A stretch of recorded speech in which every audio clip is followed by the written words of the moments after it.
I'm Alex Kim. I'm co-owner of Ataraxia Aleworks with my business partner Darren Rudy. We're a family-friendly location. Pets also welcome. We love just a good conversation, good vibes, and drinkable beer.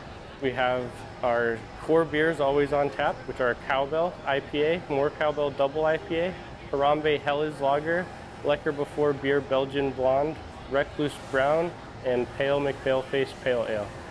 How does it feel when you're out at a restaurant or a bar and you see your own tap handle on display? It's special, and I think ours definitely stands out against a lot of the others in the market, so that's always a bonus.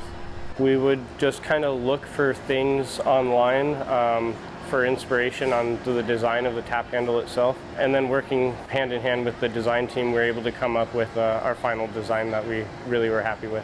We've sold quite a few of them as well to customers for their home kegerator setups. Is there anything you would like to say to all of your customers who enjoy your beer? Thanks for the continued support. 2 years in and couldn't be happier. So looking forward to many more years serving beer to our hometown of San Diego.